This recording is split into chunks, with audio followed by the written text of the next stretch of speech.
we also said that if a function is even,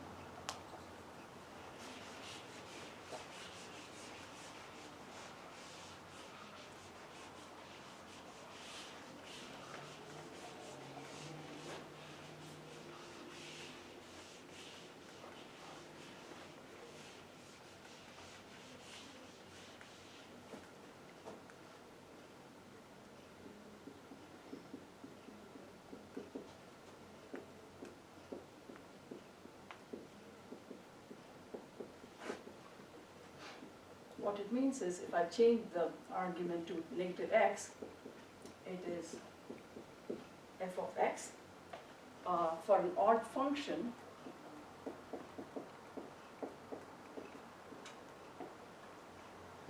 f of negative x is negative of f of x.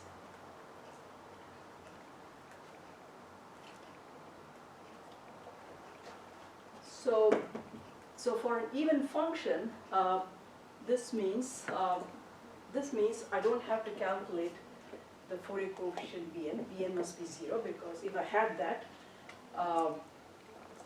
that's an odd function. So for an odd function, on the other hand, I must have a sub n equal to 0. And basically, an odd function can be represented by a sine series only. An even function can be represented by a cosine series only. X changing to minus x, will not change the function, right? So that's all it means.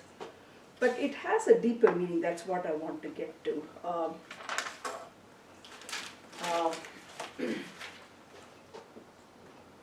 How did anybody come up with that expression, right? I mean, that's what I want to get into. I can always write a function f of x as what? I'm doing nothing, this is nothing.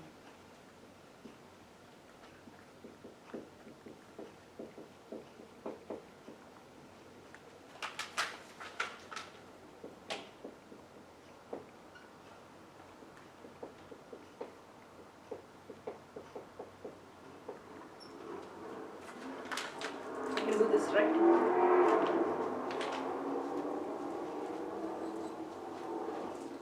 So this is, if I just take it as is, this is fx and this will cancel with that. So there's nothing I've done, no magic. It's just I'm writing f of x in a different way. But on that, if f of x was an even function, what happens?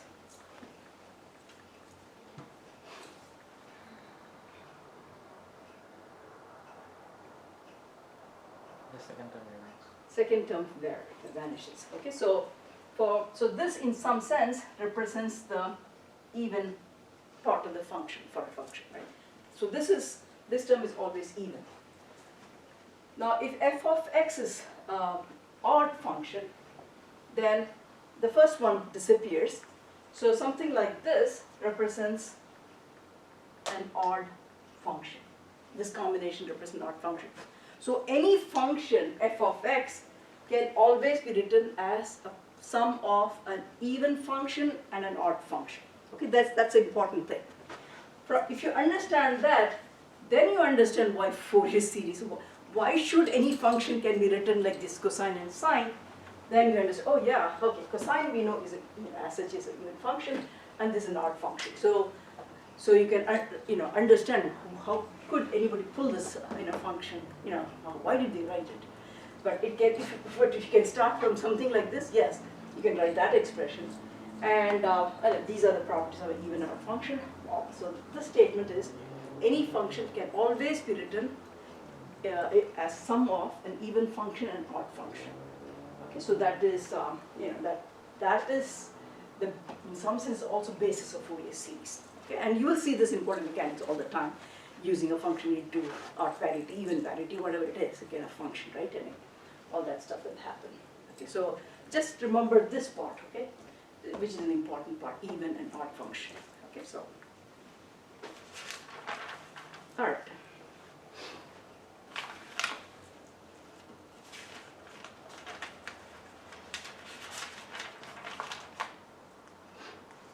Okay, now I think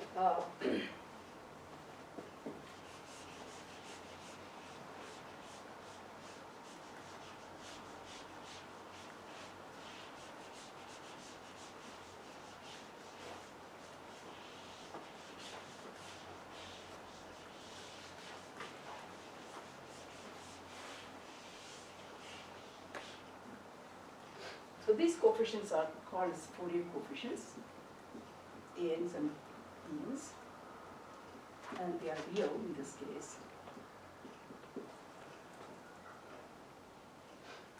Both are Fourier coefficients and they are real at this point.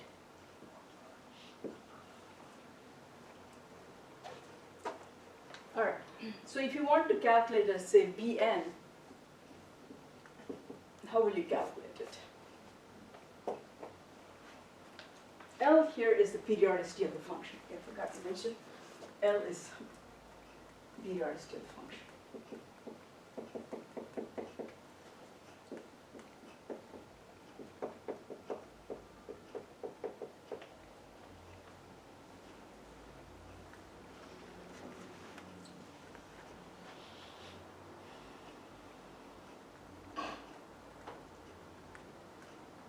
Okay, so given this expression, I want to calculate the Fourier coefficient Bn. So what do you think I should do?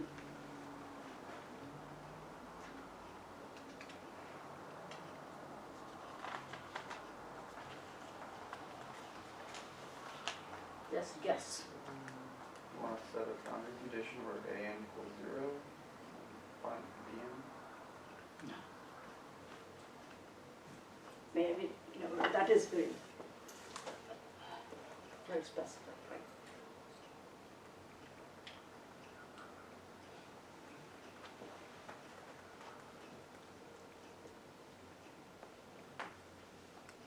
Whenever we want to extract some quotient, what do we do always?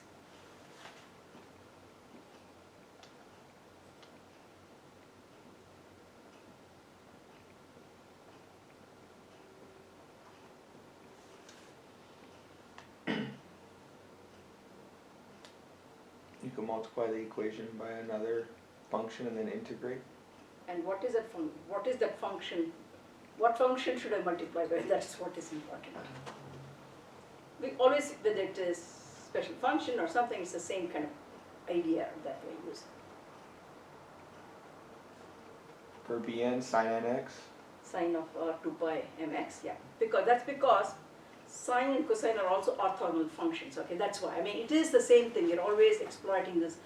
It is a way for me to exploit orthonormality or orthogonal property, okay, and sine and cosines are also integrated over one period, they're also orthogonal functions, okay, so that is a property we're exploiting.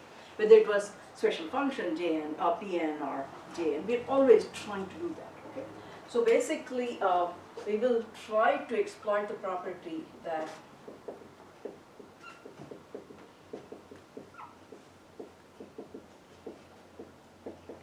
so you don't have to memorize many of the key principles. If you remember, you can always do that.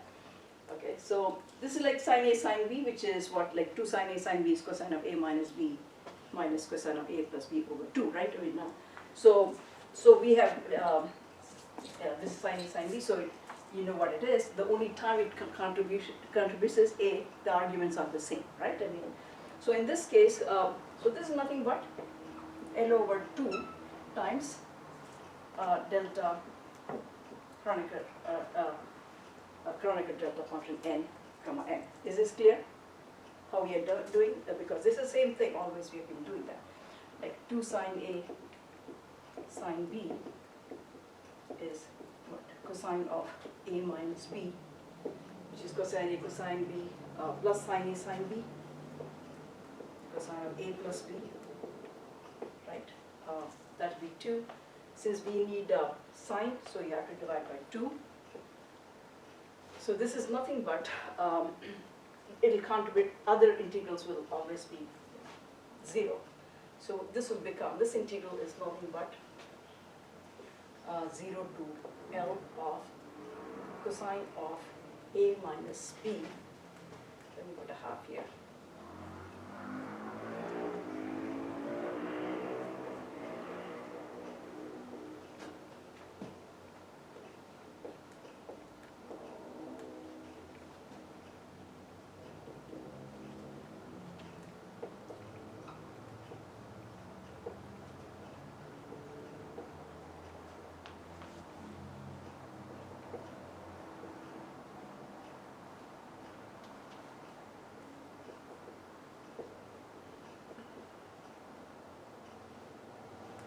And this is sine of 2 pi L over n plus m. N plus m is an integer, of course divided by L over 2 pi and all that sort of stuff. But this integral will, over one period, will go to 0. This will also go to 0 except at n equal to m. N equal to m, the cosine of 0 is 1. So you end up with simply, this integral is simply x, and between that limit it becomes L. Okay, so this integral will contribute only when n equal to m, and it's simply L over 2. Okay, so this is the orthogonal relationship you have to remember always. Okay, so whatever is this is sine times sine A, sine B kind of a thing. Whatever is the period, divide that period by 2, current to delta function, is the answer for it.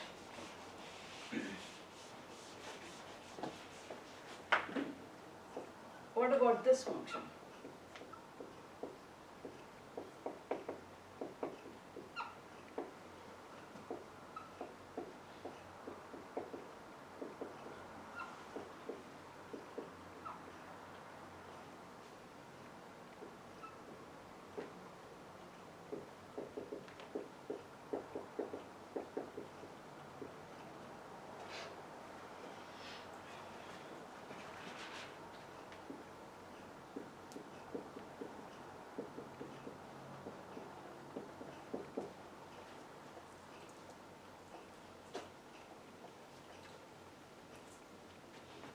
So basically it's L over 2 when n equal to m, and is 0 for n not equal to m. Okay, so that's what that expression means.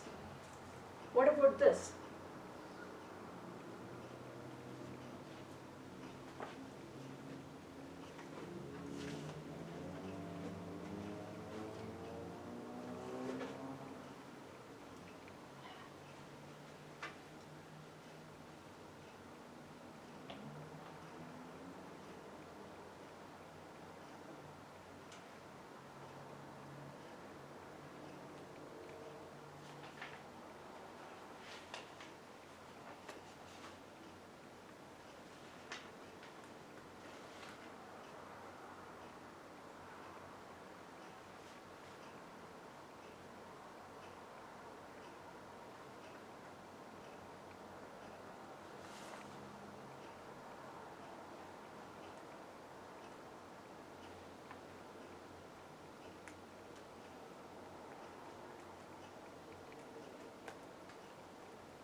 What is 2 cosine A cosine B?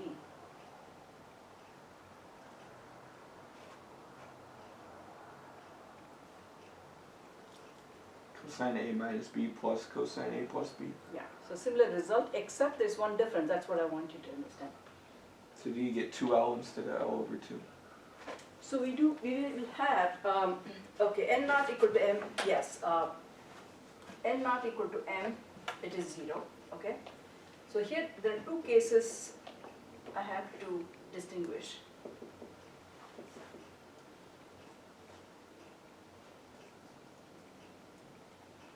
When A equal to B, the arguments are the same, but greater than 0, you will get the same result. But when n equal to m equal to 0, what happens?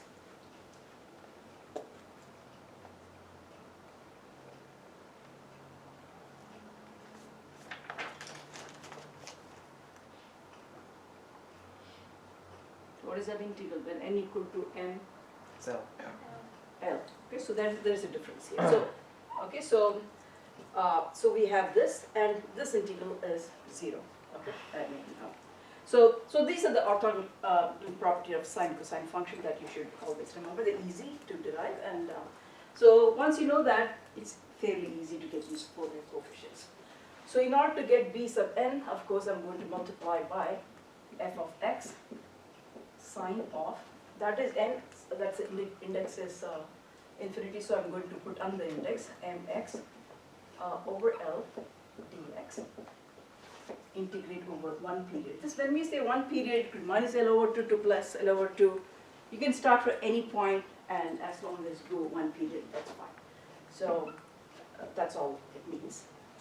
And of course, these terms will be 0 because integrated over one period of sine of 2 pi mx dx. That will be 0.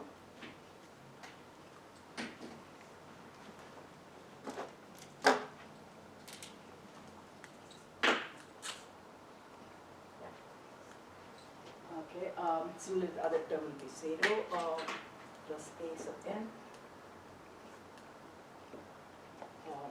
N going from 1 to infinity of 0 to L of sine cosine.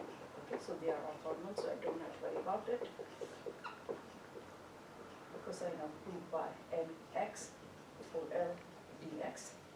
So that is 0. And all I have is summation n going from 1 to infinity of b sub n 0 to L of sine 2 pi mx over L sine of 2 pi mx over L dx. So this is nothing but, it contributes only when n equal to n, and this integral is nothing but L over 2 canonical delta function n comma n. And because, so this summation will disappear also because the canonical delta function is going to contribute only when, although this is infinite series, it will contribute only when n equal to m. So this becomes b sub m. So this whole integral is nothing but L over 2 dm. So I can calculate the Fourier coefficient.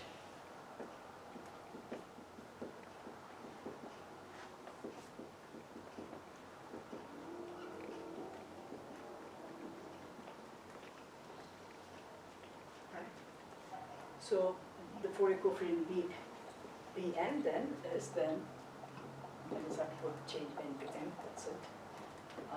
0 to L, f of x, sine 2 pi mx over L dx. Right. Same way you can get a sub n.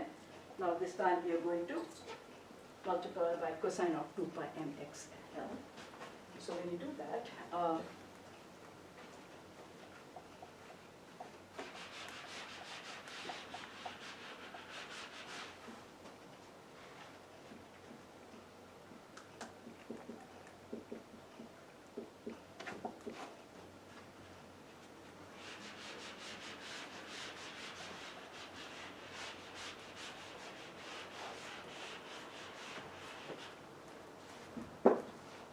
this is nothing but a naught over 2 integrate over 1 period cosine of 2 pi m x over L dx is one term plus n going from 1 to infinity a sub n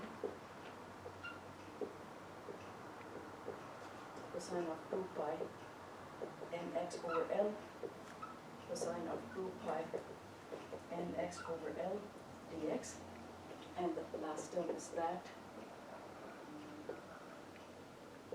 bn 0 to infinity of cosine of 2 pi nx over L times sine of 2 pi nx over L dx. So because of this property, the last term is 0. What about this term? What is that?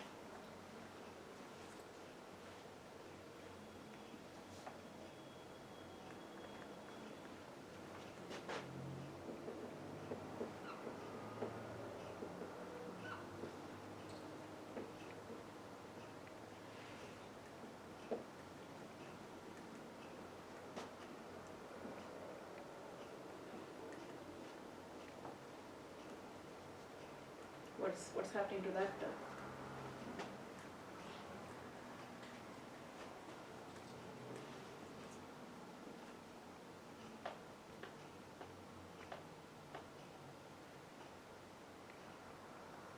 is cosine of 2 m pi? Cosine over 1 period is what? Yes.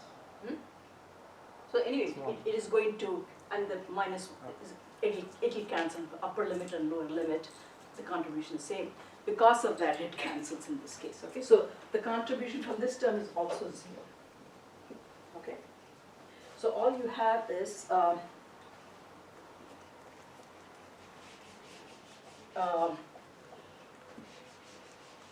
this,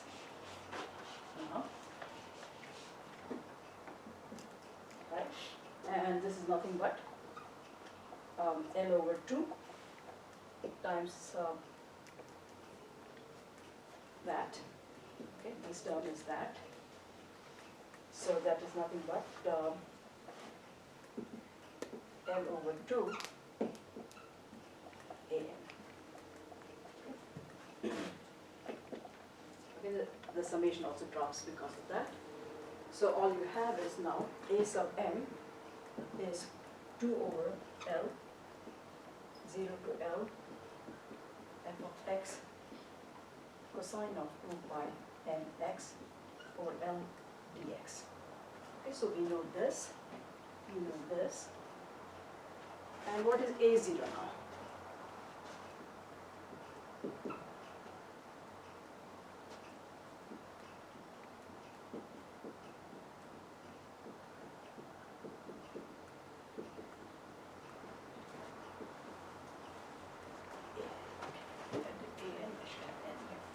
Alright. So what about A0? What is that?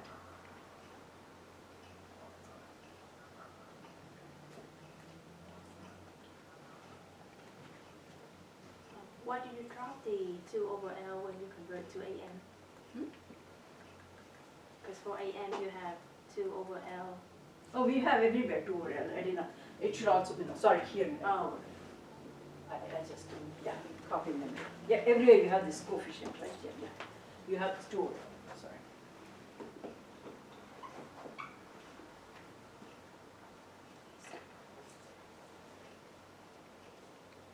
Okay, so what is A0? Be integral of f of x from 0 to L times 2 over L. Yeah, that's it. Again, yeah, put it, it's just that, okay, 2 over L.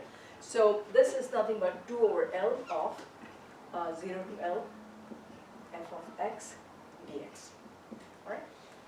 So, sorry, you have to have this, this coefficient everywhere. P sub n is 2 over L, 0 to L f of x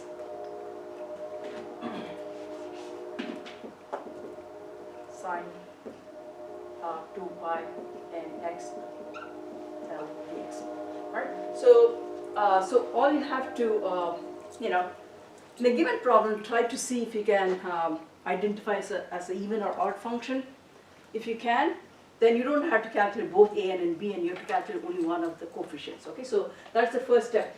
If a function is given, can I simplify it into even or odd? If it's even, keep a n, put b n equal to 0. If it's odd, keep b n and drop a n and a 0 equal to 0. Okay, so that's how you do. So yeah, this this coefficient is important. I just was concentrating on the Kronecker delta and just forgot about that. Okay, so yeah, so this is important thing.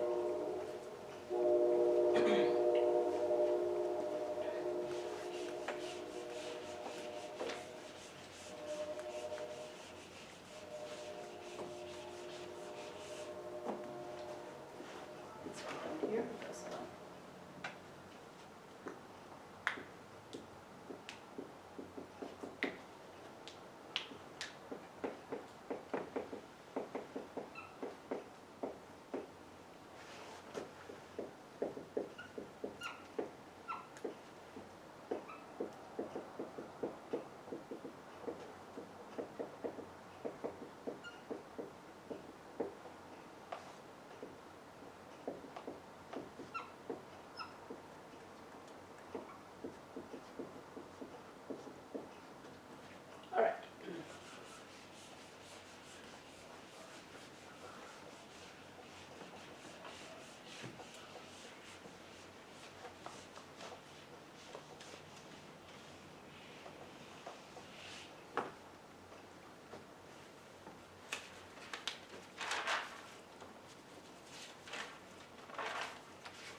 Okay, let's use this to get the Fourier series representation.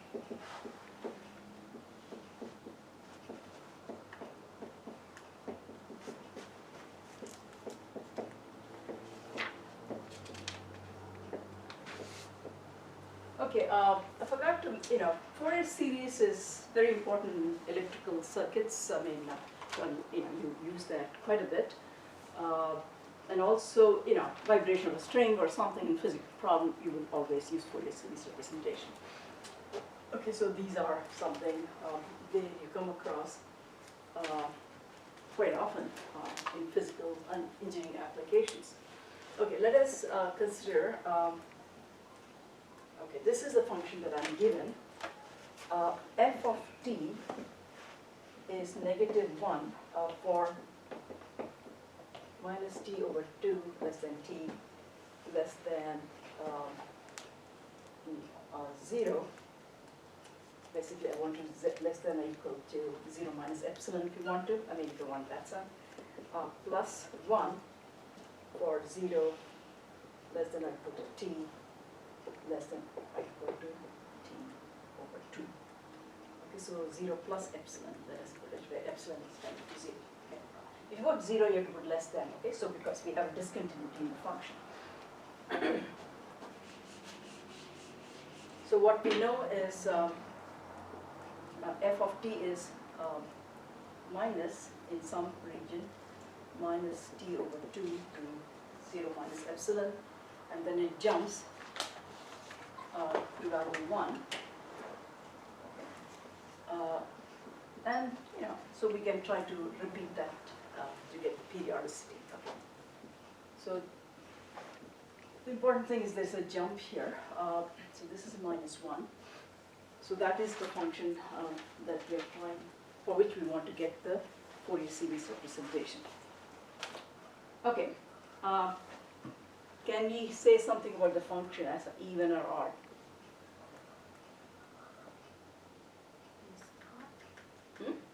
It's an odd function. So I only have to calculate b sub n's. Okay.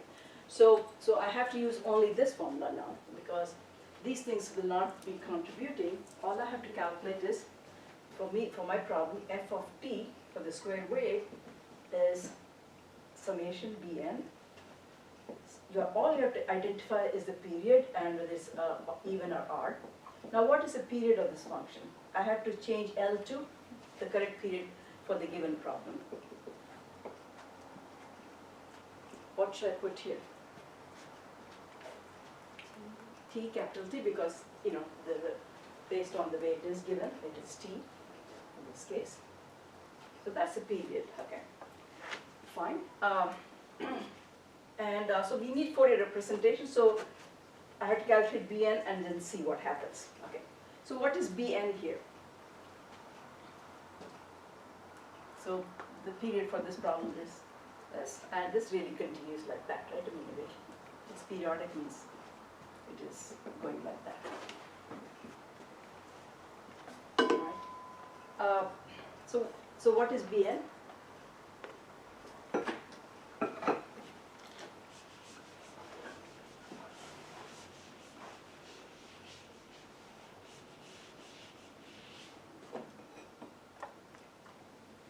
Bn is nothing but, you need to be a little bit more careful. I'll just write down and then we have to be, why we have to, this is what we have to do. So for odd function, don't do it blindly because it has different values in minus t over 2 to 0, right? Function is negative, right? And so we have to split for odd function. For even function, you don't have to worry about that, but for an odd function, that is something we have to be careful on that part. 0 to t over 2 is plus, the function is positive, and sine 2 pi.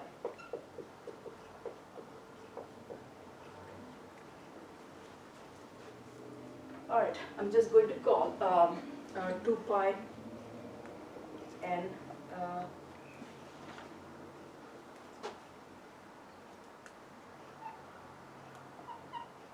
as omega n. Okay. 2 pi over t is normally omega, right? I mean, and the frequency, so times n, I'm going to call this as omega n, just for easier to.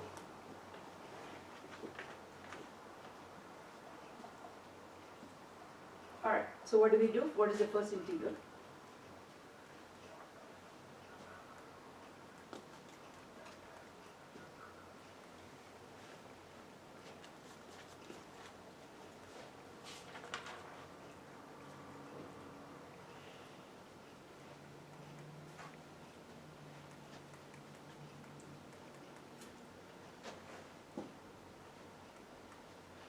Second integral is simple, okay, sine of omega n t dt, 0 to t over 2.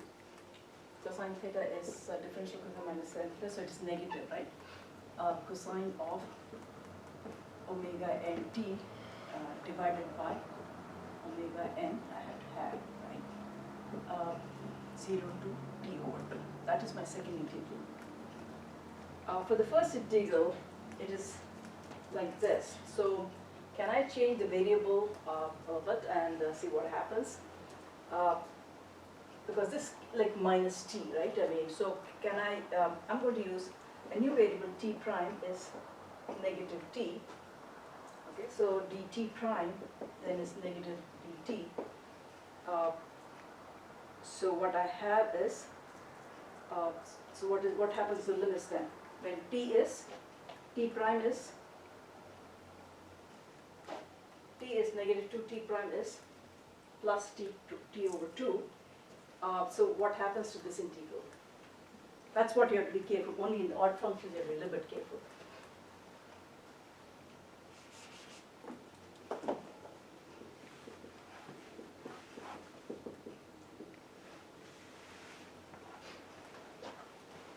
Can I write the first integral as, if I change the variable to this thing, when t is negative, so that becomes t over 2 first, okay, to 0. And then I have negative sine of omega n, let me call it omega n for a minute. I got a negative t prime, t is becoming t prime. So I have a, and then dt is negative dt prime too. Okay. So this is a negative sign, so there, and then there's a negative sign, I can change the order of the integration. So we can write it as 0 to t over 2 of sine of omega n p prime dt prime, which is really exactly the same as that. So this is really twice of the whole thing. That's what I want you to realize that. Okay, so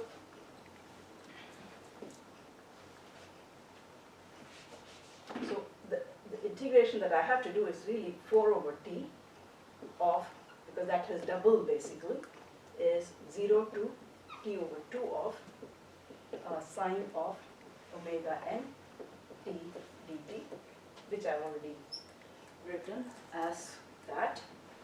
Let's go back.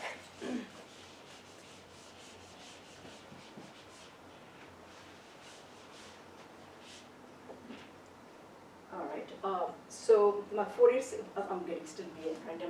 So b sub n is nothing but 4 over t of the whole thing minus omega n is this now, I can start putting it, omega n t,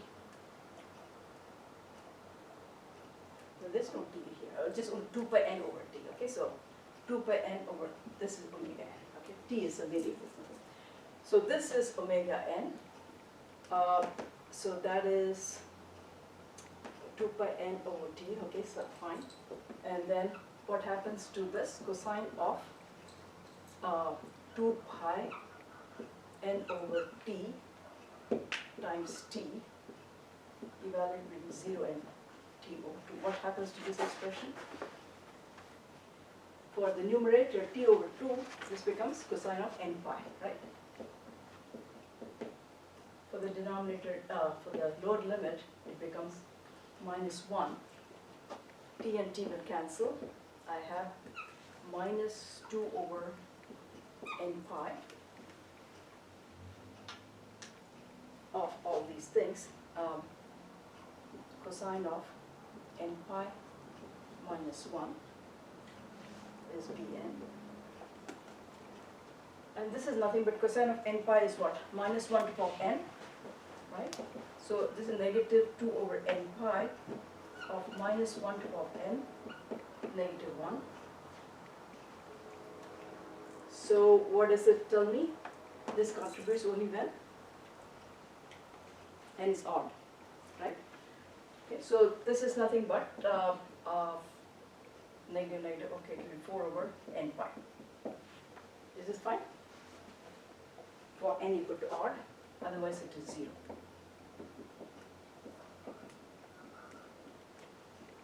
Is this clear?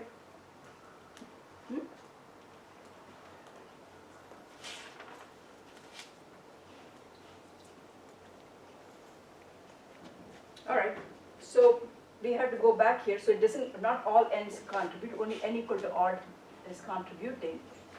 So what I have is 4 over n pi of sine, now I can put it in that notation, I think, omega, okay, let me have it like 2 pi over, okay, let me have it like that. Okay, let me have it the same way, because I need to substitute for n.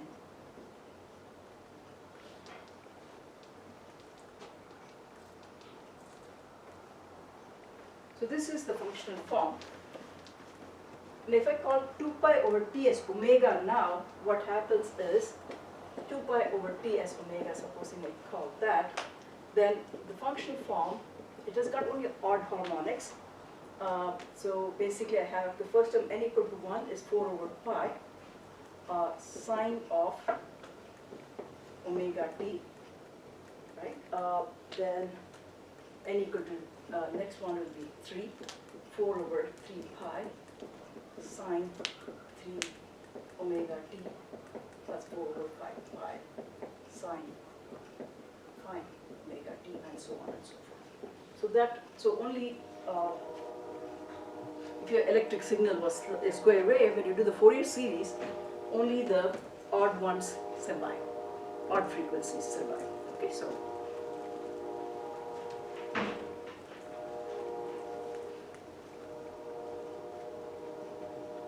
you can put maybe 4 over pi common, but maybe but it's fine. Okay.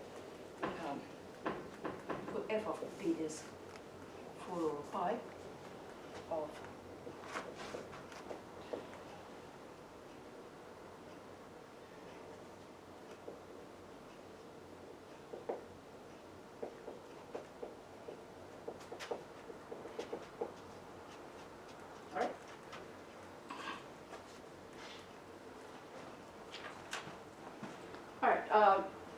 let me just do another problem where the function is not originally periodic, but how do we use Fourier series for such a function?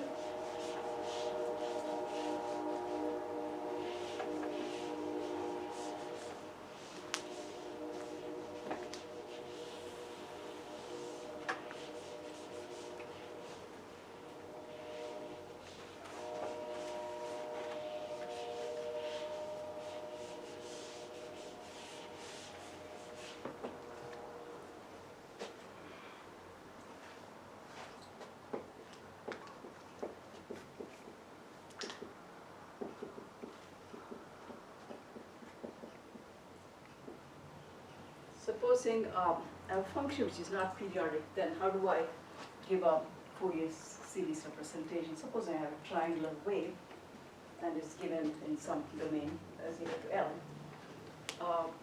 So your first instinct would be, oh, I cannot write Fourier series for this because it's not periodic, right? But what people do is you just artificially make it periodic, put some appendages. You can make it as a even function if you want, or you can make it as a odd function, or even or odd, it's up to you. So if you wanted to make it as a even function, you will, the original function you are going to modify it like that. I mean, it's just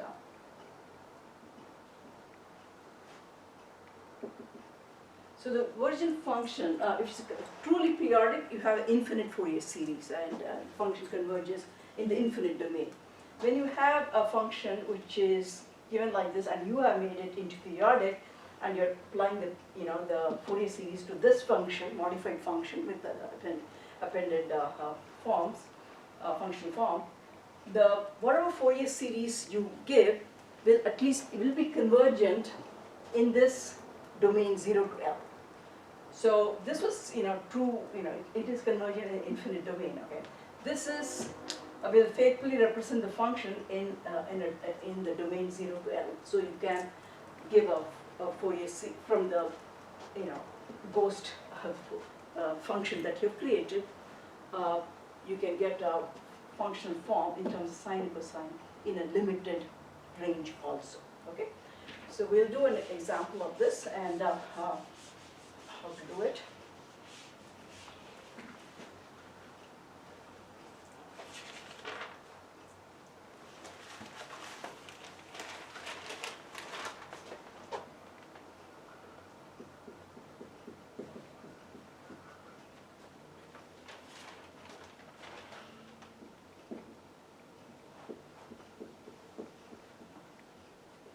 Right.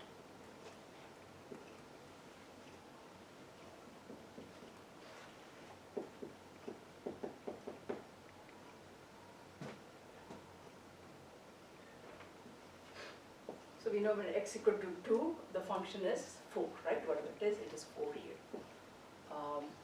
Then x equal to 1, the function is 1.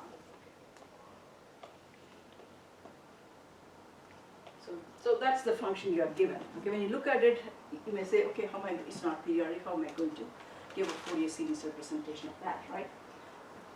So, so what is the easiest way to write this function? It is an even function. F equal to f of x equal to x squared is an even function. If you think of it. So if you want to, whatever series representative you want to give, finally, it will converge in this regime. Okay, that's what the Fourier series will converge to x squared. This is a formula sine and cosine, and it has to, converge to x squared, which has got that form, right? So that's what we are trying to do, and what we are saying is we can write a function like x squared in terms of cosine and sine, and it will faithfully represent for x equal to 2, whatever you did will become x, although you got sine and cosine or whatever it is, or in this case cosine only because the even function, so I'm going to write it in terms of cosine function this, and it will still give you the exact value of f of x for between 0 and 2. Okay, so that's what we are trying to do, get the Fourier series representation of x, of this function x squared. So what should I add to this?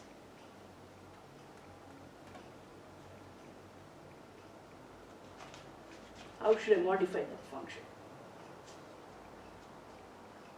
That's the first thing you have to do, right? Because it's not automatically periodic the way it is given.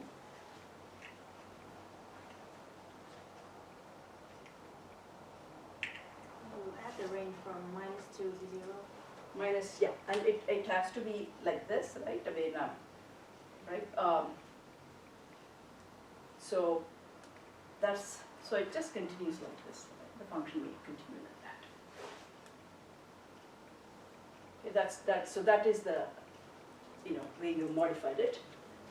We are going to say, okay, although I'm going to modify like this, and I'm going to write the Fourier representation for this particular function now, which is periodic. So what is the periodicity of this modified function? That's 4.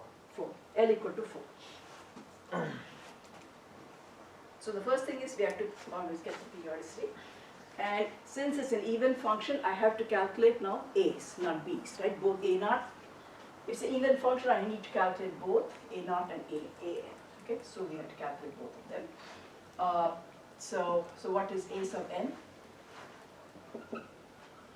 A sub n is 2 over 4. Now I don't have to split because it's an even function, so I don't have to worry about it. So I'm going to, let's see, should we do it this way, or we can decide in a minute. Okay, x squared cosine of 2 pi minus 2 to plus 2, let's do it like that. So that's the period. So this is what I'm saying, you know, this 0 to L is same as negative L over 2 to L over 2. So I can, the period is 4, right? So I can write it like that. Or I can write it as 0 to 4, right? I mean, it looks a bit weird. So for this problem, I'm going to write is minus 2 to plus 2. Cosine of 2 pi n x over 4 dx. Okay, so, so I can write this as pi n over 2. I'm going to write it like this right now already.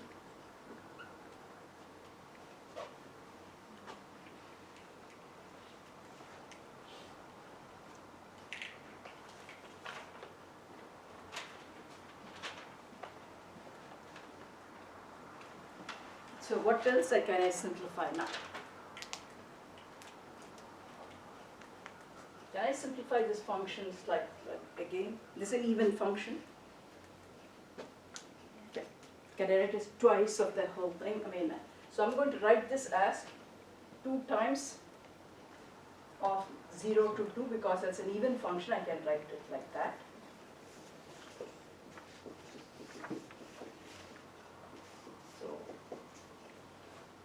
That's so 2 times 2, 4, so I have to calculate just a sub n equal to this.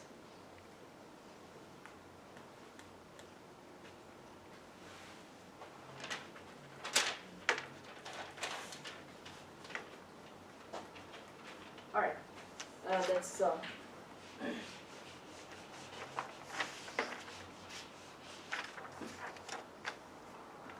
a sub n is nothing but, I forgot my 2 over, oh no, I already took care of that, okay, good. All right, so I'm going to write this as, I'm going to first integrate the integration by parts. I'm going to get the first one done first. So it is 2 over n pi of x squared, and that is sine, right? Sine n pi x over 2, that's the first term, integrated between 0 to 2.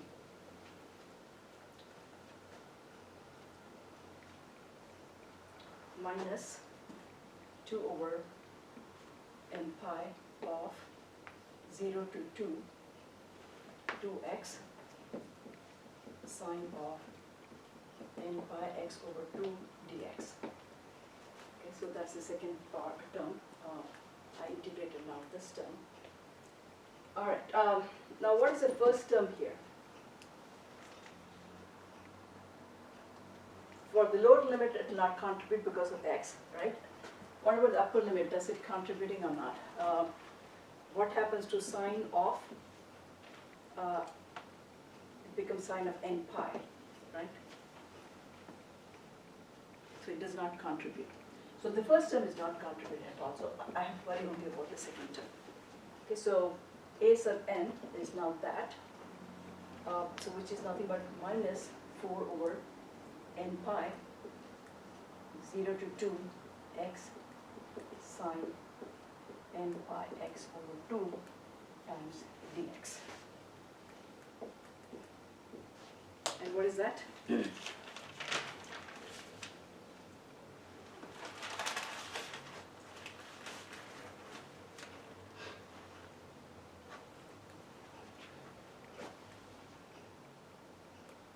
All right. So I'm also again going to first integrate that and then get it. Let's see what happens.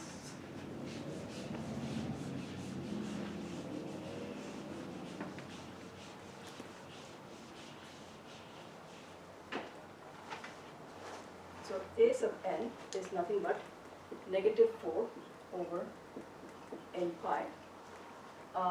So cosine is minus sine, so I have a minus sign, of course. All right, minus 2 over n pi. I get x times cosine of n pi x over 2. So this has to be calculated between 0 and 2. I have an 8 here, negative 8 over n square pi square. Then I have 0 to 2. This time I'm going to integrate with respect to that of cosine of n pi x over 2 dx. All right, let's look at the second term. So this is what? This is nothing but 2 over n pi of minus 16 over n square pi squared of what? Sine is cosine, so it is sine of n pi x over 2,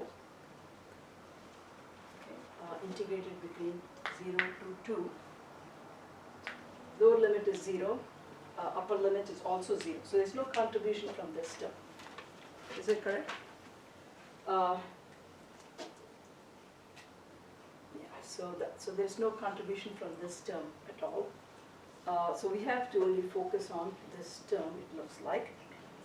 So what I have is a sub n is 8 over n square pi square. I got an x here, so let us do that. 2 times of cosine of n pi is what I have, and the lower limit will not contribute because of this x. Okay, so I have this as 16 over n square pi square minus 1 to the power of n. If cosine of n pi is negative 1 to the power of n, so I have a sub n is that. For x squared, because bn is 0, right? I have this. Now what about a0? What is a0? a0 should be easy to calculate because it is nothing but minus 2 plus 2 of x square fx dx, right? It's a 2 over L is also there, right? I mean, there's the form, I erased it. A naught is 2 over L. Am I right? I got a 2 over L also, I think. Yeah. 2 over L is 2 over 4 because so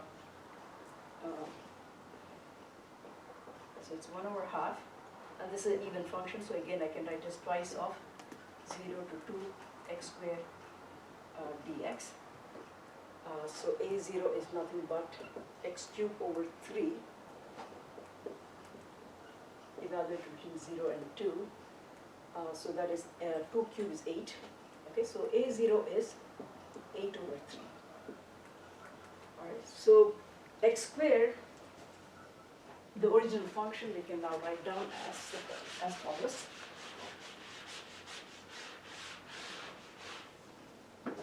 So x squared, therefore I can write as an is that, a naught over 2, let's write down first. A naught over 2 is x cubed. Don't forget the 2, okay? That what we got is a naught, so I have to write this as, I think, 8 over 3 over 2, right? Yeah, so which is 4 over 3, okay.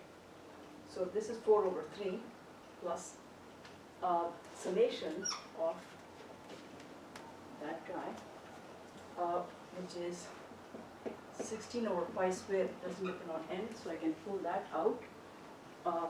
N going from 1 to infinity of 1 over n squared minus 1 to the power of n. I have to keep it inside. Cosine of 2 pi n x over L was, right? L was 4, so pi n x over 2. So that would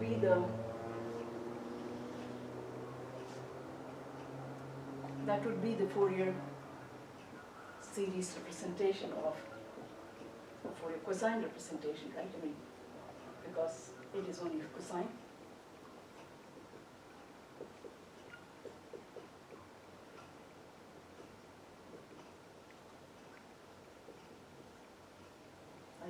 I added that word because you can say Fourier sine or Fourier cosine if it is odd or even function.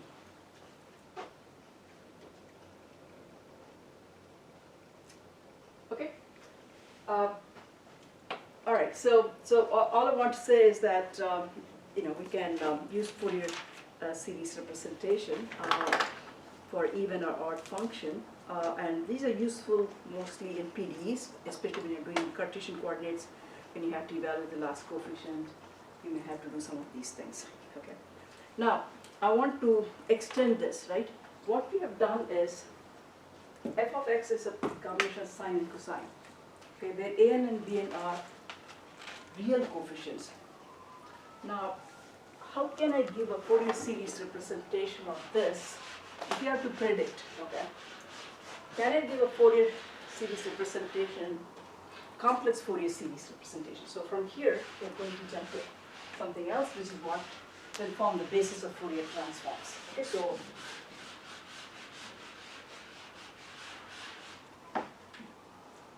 these are real coefficients here.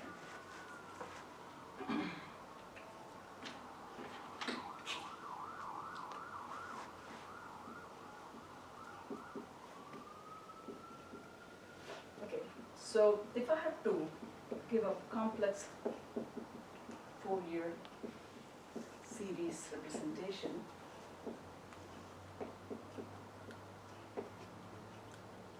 of f of x,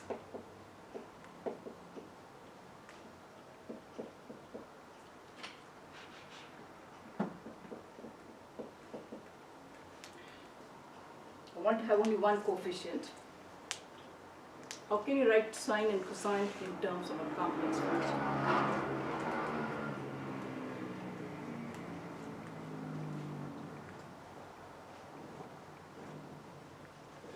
Do e to the I. I. Yeah.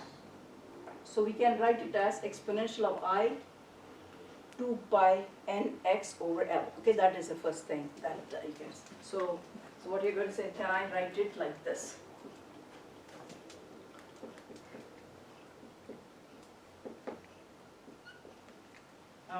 N goes from, this is the thing, n goes from negative infinity to plus infinity.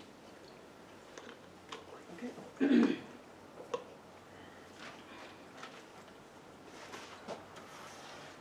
Again, it's going to be useful for Fourier transform, so you have to watch all that. So Cn is it's a complex Fourier coefficient.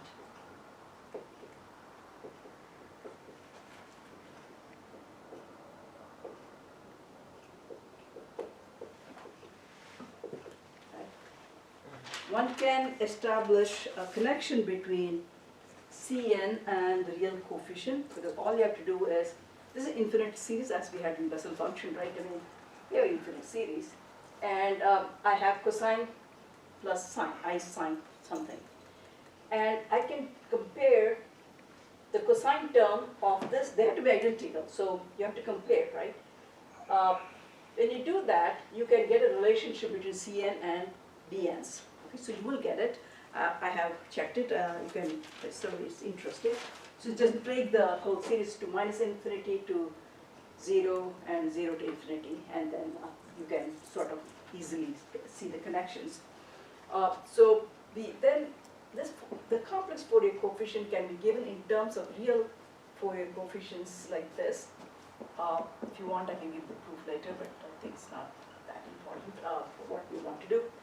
So Cn is not, so basically you're going to write as Cn as cosine 2 pi nx plus I sine 2 pi nxl, and then you will compare the coefficient multiplying cosine, okay, here, so between here and there, but only difference is here is going from minus infinity to plus infinity. So you will have contributions from Cn and C minus n and stuff like that, and so all you have to do is term by term comparison. Okay, then C of minus n is nothing but an plus I bn over 2, which is also nothing but complex conjugate of Cn, okay, which is easy to see. All right, the whole question is what is Cn here? The analog of, how to calculate the Fourier coefficient, right? So C of n, if you have to guess, we had the orthogonal property for cosine and sine. We have similar thing for exponentials, so I'll just write down here.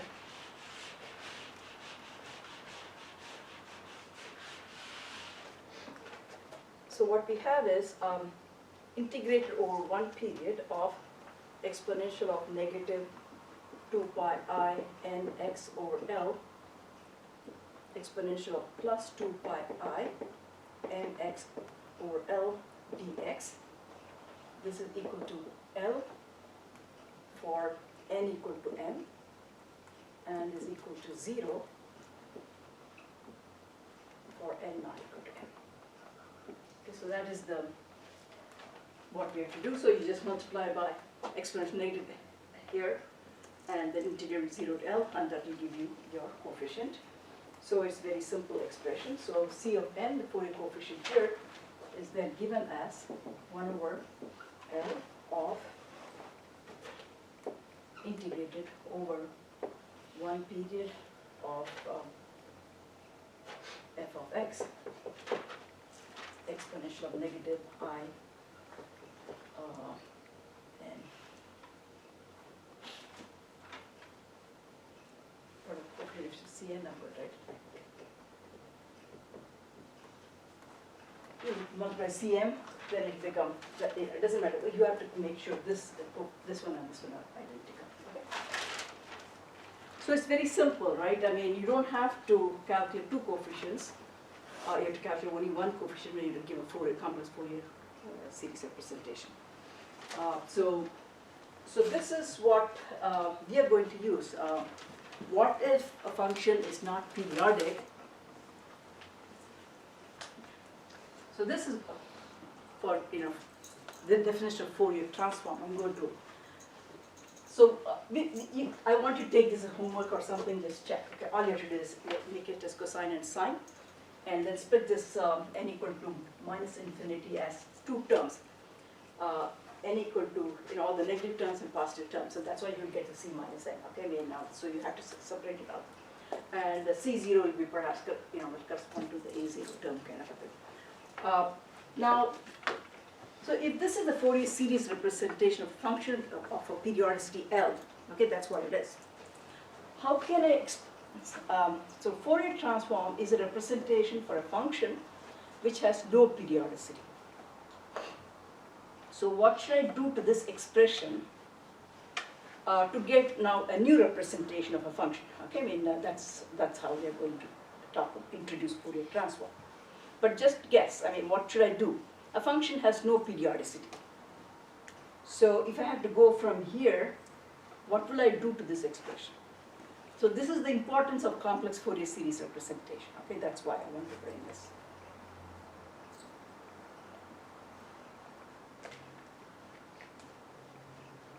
Just guess. Function no periodicity. What should I do to L?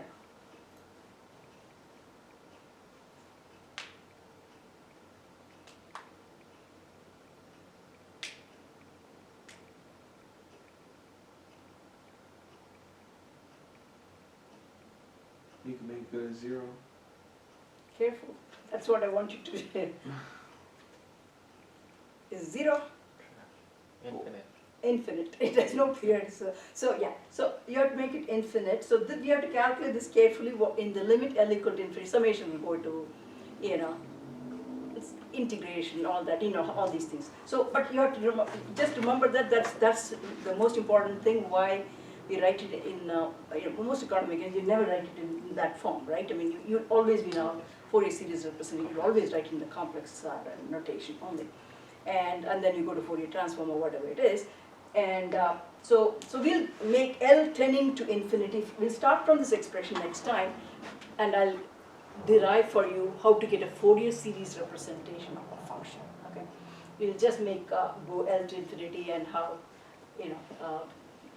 some details are there, but I'll just talk about that. So that's the importance of this. Okay, there's one important theorem, maybe it may be useful somewhere. So it's a conservation theorem, but I'll just talk about what's called Percival's theorem. Quickly talk about it. It's just a few seconds. It may be used somewhere, so just. So what it tells you is the average of this integral, average of modulus of f of x square dx over one period Okay, this is average, right? Somehow, you can also think of summation kind of a thing. So it's an average of this function over one period. This is nothing but equal to, it's related to the sum of the Fourier coefficient square, r going from minus infinity to plus, maybe let me put n going from minus infinity to plus infinity. If you wanted to write it in terms of the real coefficients, it is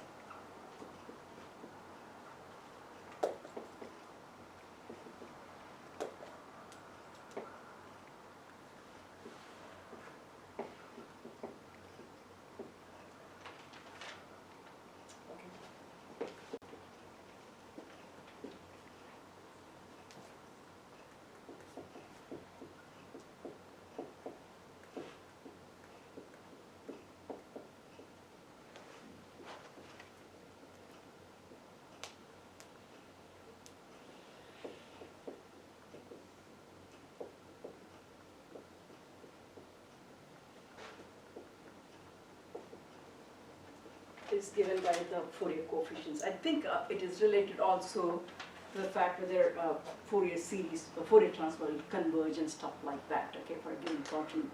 So in a way, it may be useful. But at least, remember that there's a theory of this. It may be useful in several other locations. So, but what we are going to do is start with this next time, which is nothing but complex analog of the Fourier series representation, so it's a complex Fourier representation. And that will be useful. In these cases, we have to calculate only one coefficient, which is also tremendous. Simplification of calculating A and B, and if it's not simple order even function, you have to calculate both of them, right? Okay, so I'll stop here and we'll get started with Fourier transform and to introduce Dirac delta function and all that stuff. Yeah.